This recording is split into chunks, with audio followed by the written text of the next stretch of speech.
Hey guys, and welcome to another, maybe a part 2. It probably won't be a part 2. Who needs another number in the corner of a title? But, yes, we're going to talk more about E3, because last time I just finished, watching E3 and etc. I was a bit brain dead because I was literally talking for most of the day, and I was just kind of fried by the light that's in front of me. Anyways, main point is I didn't really get to elaborate on the things that I wanted to, because I felt like in that video I was like reviewing E3, not necessarily being like, okay, so now that we've reviewed it, hype, what the fuck am I excited about, what are you guys excited about, etc. I know I told you guys the games that I was most excited for, but I didn't really go into like why I'm excited for them, and why I think I'm valid in being excited for them. Like one of them was Dying Light 2, where to me, in the E3 trailer, it didn't look like it was like next level polish, you know what I mean? It still looked like the parkour animations were a bit weird, and the camera where it was being held was a bit weird. But to me, the thing I really liked, and we haven't had a game like that in a while, that is a dynamic world. And the only game that really comes to memory when I think about that is Infamous. The Infamous series, where if you were a bad person, or you did quote-unquote bad actions, not only would your character physically change, but the world would change around you, where like posters would make you look like a monster. What do you call it? Mutants would run the streets, or run around the streets. And then sadly, in Infamous Second Son, the newest Infamous, it was kind of less about that. It was more about like, hey, powers, not like, hey, your effect on the world. And to me, I really like that trope. I really like when you affect the world, and when your choices maybe aren't demonized, but they do have an effect, you know? I think that'd be a really cool choice for like a story, is maybe don't, like, because that was Infamous's thing and Fable's thing, which also did have this like you affect the world kind of mentality, where they had like good and evil. It would be really cool if it had choices in a game that structurally changed the character that you made. Like, you know, when in BioShock Infinite, when you had like, there's like one choice in the game that actually kind of mattered, but mostly nothing did, because it was a very linear story. But it's when you were talking to that person that was giving you a ticket, but she was like a spy, or he was a spy, and he drives a, you could either be an asshole and like pull out your gun, which isn't being an asshole, he was a bad guy, but you could pull out your gun, point it at him and say, hey, back the fuck up, what's going on? And then of course he'd say, they're here, and he'd fucking just dash away, and then you just kill him later. But then there is another alternative timeline where you could trust that he's not a bad guy, even though he is, and then he fucking drives a huge knife right in your hand, and then for the entire game you have this like piece of Elizabeth's cloth or whatever on your hand, which doesn't probably help the wound, but still. And to me, that would be really cool for like choices in a character, where maybe it doesn't need to be this moral, you're a good person, you're a bad person, your veins are blue, your veins are red or black, this or that. It could be something like you choose, I don't know, to save this person, and you get your arm lopped off in the process, but then you get a cyber augment put into your arm, you know, something like that. Or maybe you do something where you go and, I don't know, maybe you something, right? Like a choice has its scar, has its action, has its thing.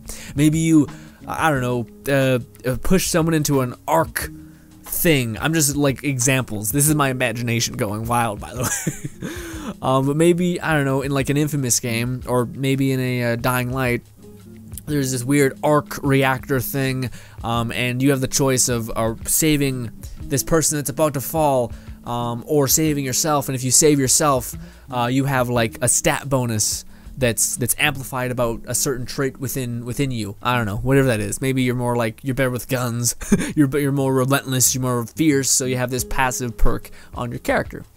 And then if you were to save her, I don't know, maybe you get access to a new weird type of like, you have less health because you got the shit kicked out of you by electricity, but you can sprint faster and stuff like that. Like, you know, choices impacting your character. I think that'd be really, really cool. If maybe you took, I'm kind of giving back poor examples because I'm putting morality in it, like saving people and you having to deal with the sacrifices of sometimes saving people.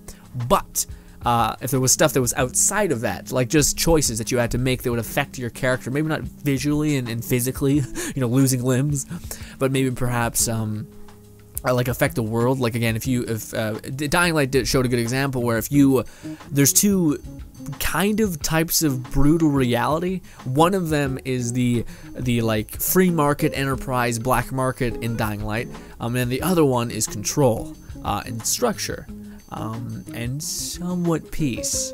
But within every drop of structure, there's a bit of brutality.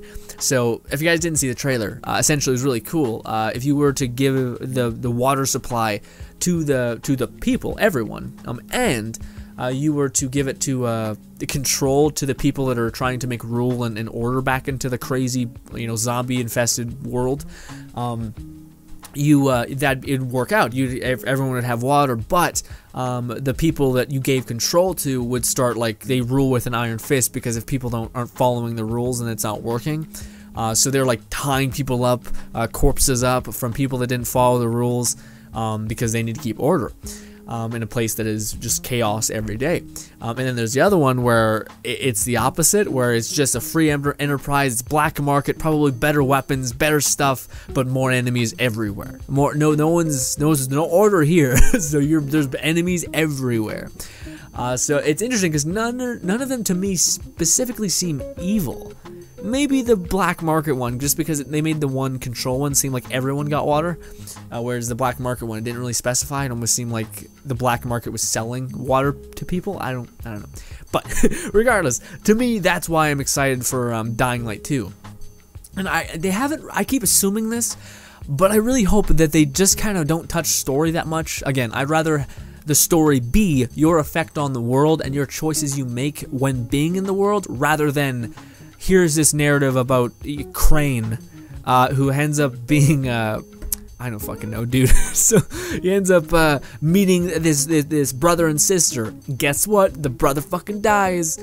Oh, Super Sad becomes a zombie. Oh, you're already numb to characters now because we killed one off after showing him for a long time. And guess what? She's a zombie too. Great, you have no stakes in this world anymore, and everything's just kind of stupid and dumb. Why does the campaign take another 2 fucking years to get completed after that? I don't fucking know. To me, Dying Light, it has one of the worst stories that I've ever experienced. Not ever experienced, but it was bad. It was very bad, especially considering the parkour was so amazing. The zombie stuff was like every good part of well, not every good part, but a lot of the good parts of what do you call it? Dead Island. With that being said, I do hope that that's also dialed down a little bit, which I'm worried it won't be.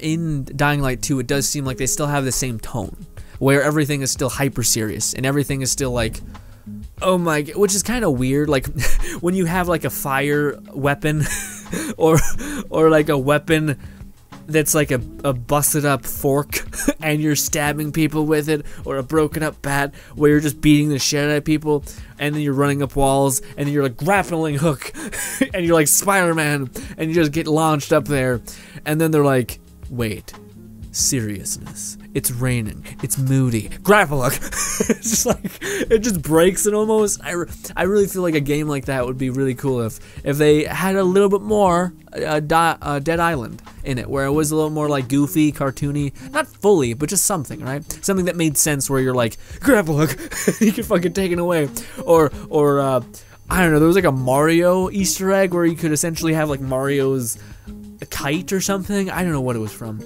but the shit was weird. Shit was weird. Anyways, so that's why I'm so fucking hyped about that game. It's bringing back an aspect of video games that I'm hoping doesn't die, which is your effect on the world matters. Because I feel like there was a big boom in right after right after The Last of Us 1, The Last of Us. That game, as well as Uncharted, kind of ushered in a lot of companies taking not the right notes, I think. Like, to me, a great game is based around the concept of gameplay and then the attachment to a story. That, to me, is what makes a good game. Not the Last of Us kind of game, because eventually I think the Last of Us kind of game would get old. Like, if you could play one game over and over again, would you play The Last of Us over and over and over and over and over again? Or would you play a game like Destiny 1, Monster Hunter World? You know, like, that's where I'm kind of coming from. So I feel like the reason why Last of Us was so impactful is because we went such a long time without story-driven games. being actually, you know, doing movie tropes and actually trying to affect you. Anyways, but yeah, that's where I think a lot of that kind of got lost in, is I think a lot of companies like Dying Light 1 tried to be The Last of Us, where they're like, okay, here's this character, but they die. And there we go, and you're emotional, perfect, and we did it, guys. And it's like, no, you didn't. You didn't do it at all. Anyways, so I feel like that The Last of Us kind of didn't do, well, it's fine, like, it was good. You know, I just think when it comes to people, they wanted to, like, kind of be a little bit of The Last of Us, and it's like, you can't just be a little bit. You have to go full into story in order to be The Last of Us. Anyways, okay, Dying Light pushed to the side. That's why I'm fucking hyped about that game. That's why I'll probably be doing videos on that game. One quick little side thing, it was kind of touched in E3, and I'm sure there's more of it out there that I need to watch. But Destiny Forsaken had more updates. In the Destiny Forsaken, they had like a quick, I seen like an interview of it a little bit. Apparently, it's looking good. It's looking bright, you know, like people were worried that when they got in there and started playing the new Destiny Forsaken stuff, like the new weapon stuff, the new game mode Gambit, the new subclasses and etc. They were worried that it's like, okay, it's still a bit finicky, but high hopes. Looks like it's in the right direction. Looks like it's not just like, hey, smokes and mirrors, quickly buy the next pass. So I'm not faithful anymore. I'm hopeful at this point. I've been hurt too many times to be faithful, but hope will be had. Anyways, putting that to the side. Now, I mentioned it in passing last time, but Devil May Cry 5. Now, for me to paint the picture of who I am to that series and why I give a shit about that series and my introduction to that series, I never really got the whole Devil May Cry thing. My brother played it a little bit, just a little bit. I seen him play it. I thought, cool, guns. It's a lot of blurry moving Dante everywhere, but sure, cool. And I walked away. But then Devil May Cry 4 came out. And yeah, here's why. You guys are probably like, oh, of course you're excited for the new one. Because my introduction to the series, I played Devil May Cry 4, and I was like, oh, Dante's an evil bastard. And it was only because I only beat it halfway through. But eventually, a couple years back, I went back and beat it and finished it. And I was like, oh, no, Dante's a good guy. Oh, okay. Because he offs a priest the first couple of minutes, so I'm like, this is the bad guy. But everyone who played the past games were like, oh, you know, that's just, Dante's a good guy. He's probably, this guy's the bad guy probably. You know, the priest is probably, you know, a demon monster. Oh, shit, he is. Oh, what? But that was my jumping on point onto that series. So I actually really love the character is it Neo? I keep saying Neo. I'm probably wrong on that. It's Nero. That's it. Nero. I really like, if you're like a teenager, that is the coolest shit to you. You know what I mean? Fucking angsty teen who's listening to rock and roll music, who happens to have a fucking demon arm, and that's why he's so goddamn strong, but also he has the skill of a master swordsman. I'm in! So I don't know, ever since I can remember, I've been kind of a stupid, hopeless romantic about a lot of things. So the whole concept of the kind of subliminal message of Devil May Cry 5 or 4, where it was essentially this kid who saw himself as a more or less like kind of like a monster, an outcast, a demon, really. And he was, because that was his arm. His arm is a demon arm, basically. One of the strongest demons' arm. Anyways, Sparta. Anyways, his motivation for the entire game was kind of beautifully an angel. It was this person that was kind of seen as, whereas everyone judges him because of the way he looks or the way he approaches things. He had this individual who was like this singer or whatever, this priestess. I don't fucking know, but she was very much, I think, in every respect meant to be angelic.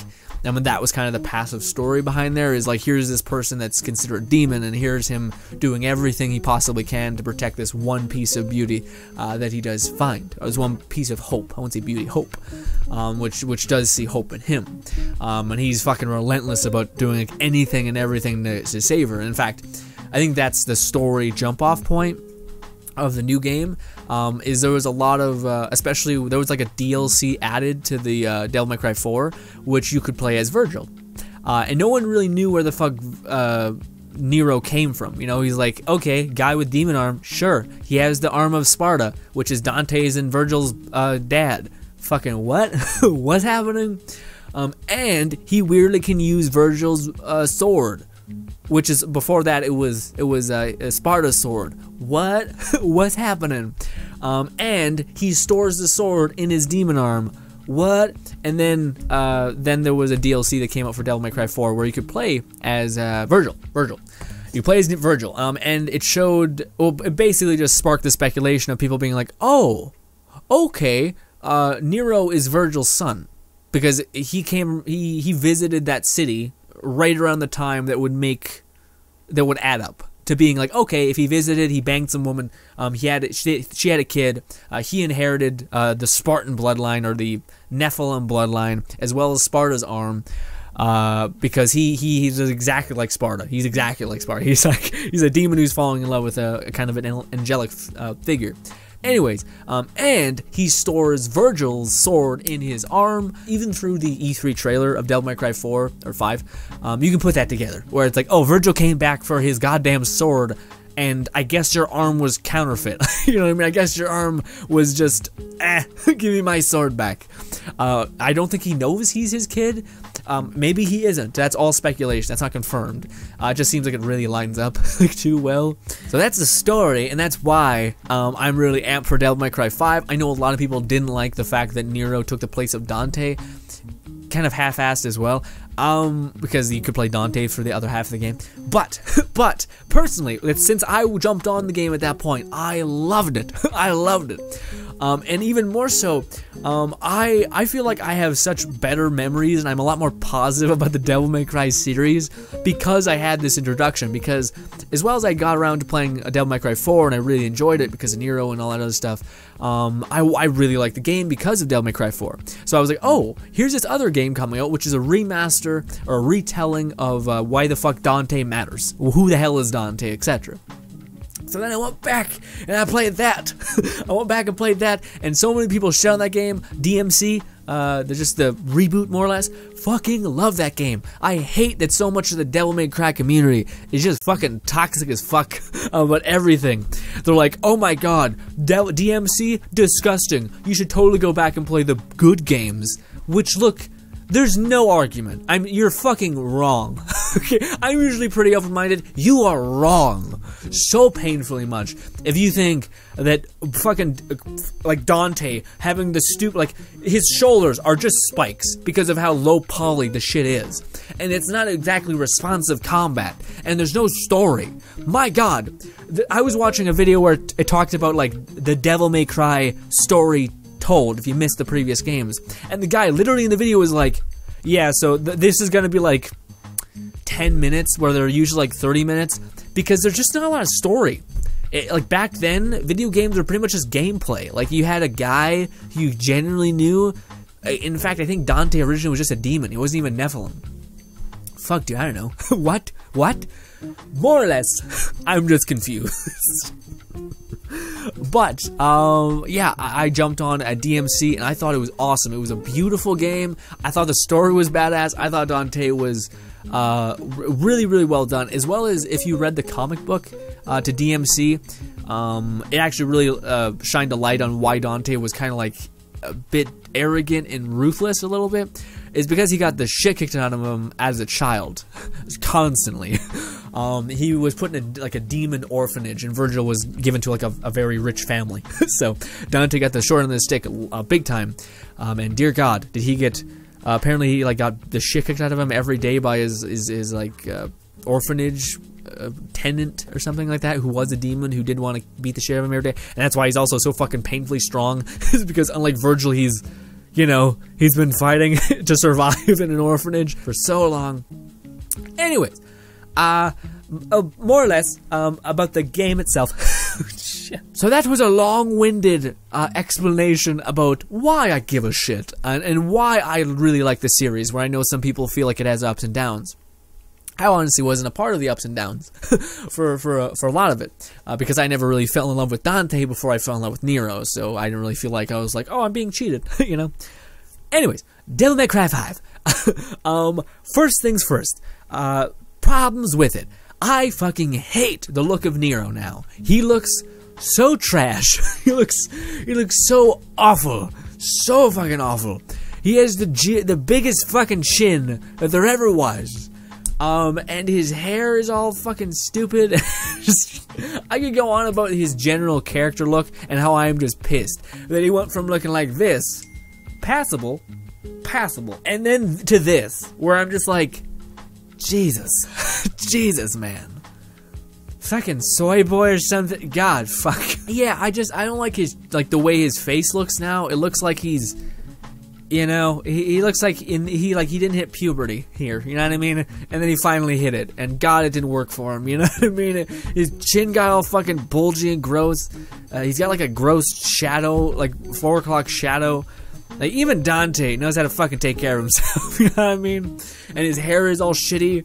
I'm just kind of sitting there like, come on, man. What I like, as much as it's very, like, this one is very anime, but, I mean, anything drawn like this is like meant to be perfection, you know what I mean? If I'm gonna look at someone, I want them to be stylistically pleasing, you know? Anyways, so I don't like his new look at all. I kind of get why people didn't like DMC because it changed Dante's look, although I felt like this to this wasn't that bad. This to fucking this, pretty big difference, you know? I feel like I got kind of chapped a bit over it. I got screwed over big time. Also, I'm not a fan of the fact that I mentioned this in the last Let's Talk, but I'm not a fan of his arm. His arm is no longer demon arm. It's a robot arm, which I realize probably just opens up gameplay, and it does look like in the short tidbits of gameplay that we did see from Devil May Cry 5, that it did look like he had he still has the blood of Sparta, I guess. Because he still did a lot of his, like, shit, and, like, the hollowed version of his hand was there, which, not good enough.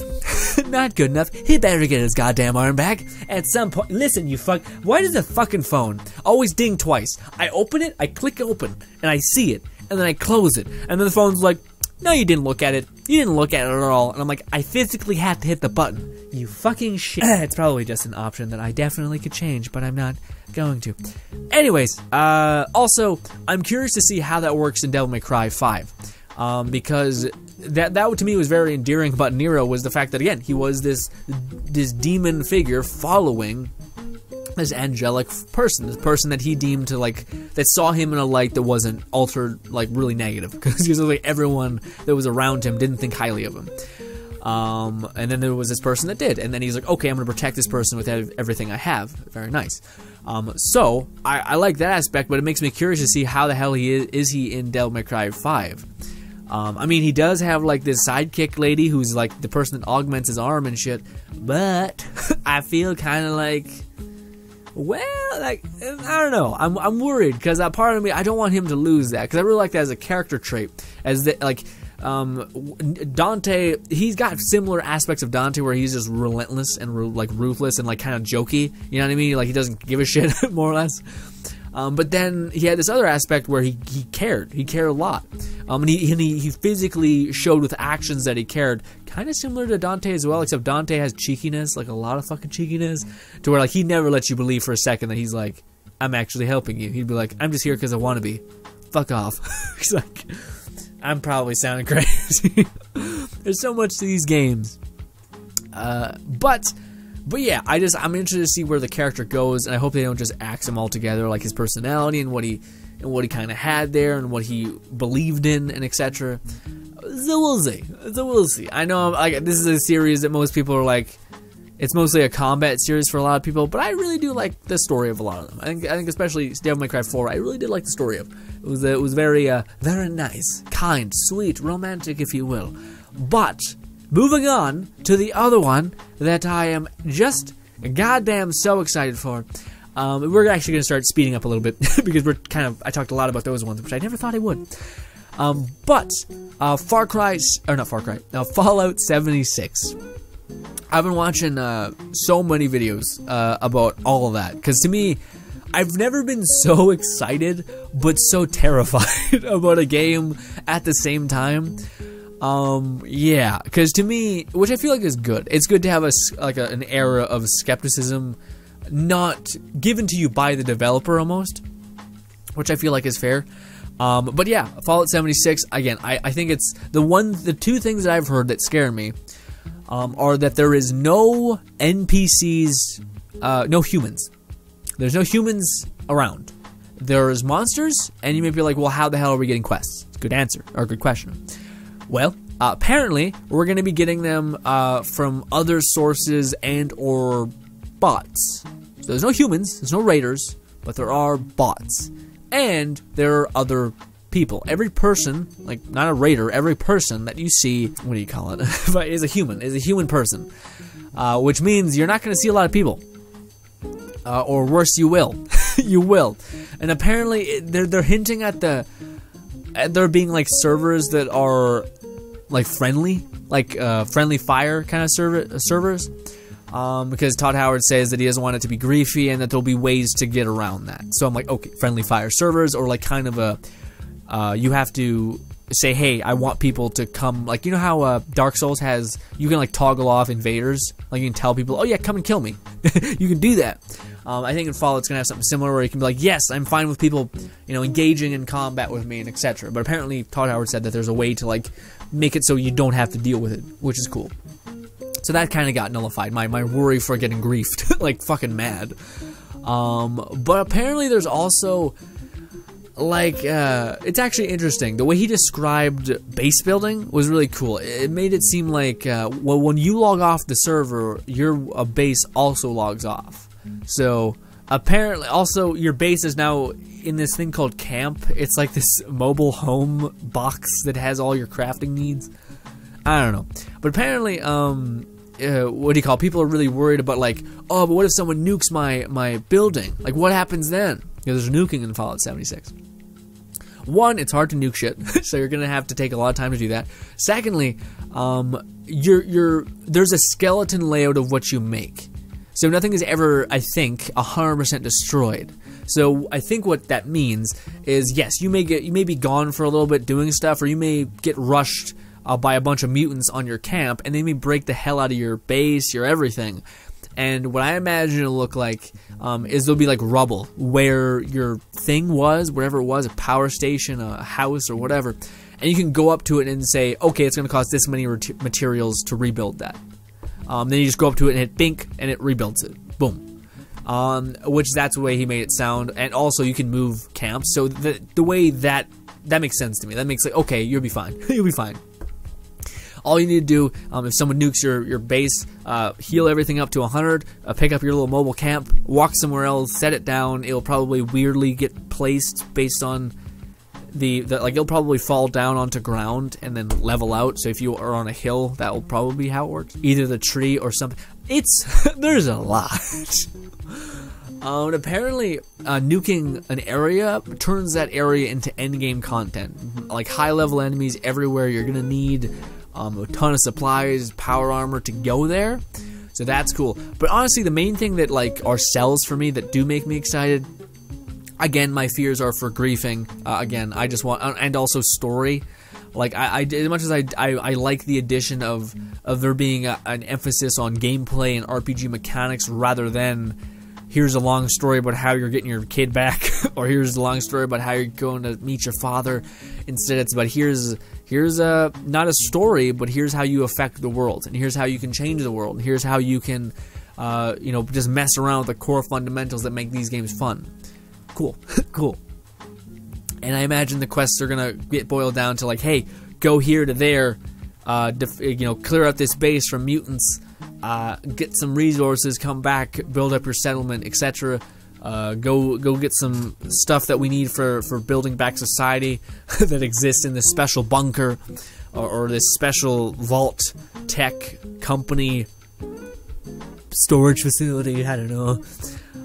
So yeah, those things to me I'm kind of worried about because it feels like it may be a bit detached. But the things I'm excited for is everything that I've heard makes it sound like it's more RPG focused. So there's going to be more. Your skills are going to matter more. I am going to miss companions, because they say that there's no humans. So there's maybe robot companions, but I really miss companions. Like if we could have one of those little spider drone things that are like copters and shit, I'd be so fucking happy. Especially if it was like down a skill tree where you could like make a bunch of these fucking little copter bots that like follow you around. It'd be amazing. Anyways, I'm really down for that. Yeah, so the RPG mechanics, apparently they're taking a little more seriously this time around, which is awesome. But the other thing that I'm really excited for is instead of having, it seems like, instead of having a ton of like DLC, this and that, I feel like the DLC in Fallout 4 wasn't really handled well. But apparently, with Fallout 76, they're gonna go with more of a kind of like of the Division and a Destiny and a Monster Hunter kind of thing, where I forget what it's called. There's a specific name for it, but it's a service kind of game, paid as a service. So basically, there'll be a lot more adding. They'll continue to add stuff after the launch of the game. So they may add a PvP thing. They may add a battle royale. Who knows? Probably. They may add companions. They may add maybe not human companions, because they seem pretty adamant about that. I could definitely see like mid-year through release or next year, when the game's already launched for a bit, that they're like, okay, we hear from demand from players, there's this new raider group that's starting to emerge, and I could definitely see something like that. But yeah. Oh, and one last game I wanted to talk about. I don't really have much to say about it besides, I talked about it a little bit and let it die. But the one game that I am absolutely hyped for, and I walked into E3 not giving a single shit about this game, walking out of it being like, I cannot fucking wait. And it's Ghost of Hiroshima. I keep saying, like, I don't know, I think I say Ghost of, I don't know what I say, but it's not right. It's Sucker Punch's Ghost. I'm so excited for that game because to me it looks like, I think I said this in the last Let's Talk because I talked about it a little bit, but I'm really happy because it looks like it's my kind of Assassin's Creed. And to me, I think I talked about it enough. I talked about it so much on stream. I talked about a little bit in Let It Die too, because we were talking about E3 and Let It Die video, because I was just like, fucking, let's talk about it. Talking about a lot of E3 this time around. But anyway, yeah, to me, I feel like it instead of just being like, oh, that whole combat system of you parrying and shit, that's weak sauce. Everyone's into Dark Souls, hitting an enemy with. No, I hate saying that, because Dark Souls isn't like that. Dark Souls, you hit an enemy and it feels it, and it like takes 3 hits. Bloodborne, at least. I played Bloodborne, and to me, I hit someone 4 or 5 times and it was dead. You know, no, I hit an enemy like 4 times and it mostly died if I was upgrading my weapons and whatnot. Whereas in Assassin's Creed Origins, and it seems like Exodus, it's still that like beating the shit out of someone and then they're just fine. They're just fine with it. You know what I mean? And they look exactly like me. So I'm like, what the fuck are you made of? And to me, I don't know, it just doesn't feel rewarding. To me, I really like games that are meaty, like kind of like For Honor, where when you hit, you feel like wallop, and stuff like that. And to me, Ghosts seems exactly like that. It seems like they tried to, instead of saying, okay, well, yes, parrying is a thing, but what if timing was more? And it seems like that's definitely the whole samurai thing, where it seemed like the dude wound up to hit you, and instead of just parrying, there was a special timing to it, to where you could perfect parry it, and you just instantly slit his throat, like unsheath your weapon instantly, like lightning, and bah. And then it also seemed like there was blocking, but it was a little more complicated. It wasn't just like hold down a button. It seemed like he was doing it in a specific way. And also, I definitely think there'll be more. Also, it's got like mobility like Assassin's Creed, except it's got Sucker Punch's mobility, which seems like is less of you grabbing shit and more of you like taking a random ability and getting up to a rooftop, like a what do you call it, a hook, and or smoke powers from Infamous. Anyways, guys, that is it for me. Oh, I filmed a lot today. Thank you guys so much for watching. As always, my name is Logan and/or Frost. Be sure to tell me what your most hype games were. I feel like I know what everyone's most hype games were. A lot of Last of Us, a lot of Bethesda, a lot of Anthem. Anthem looked good. Thank you so much, and goodbye.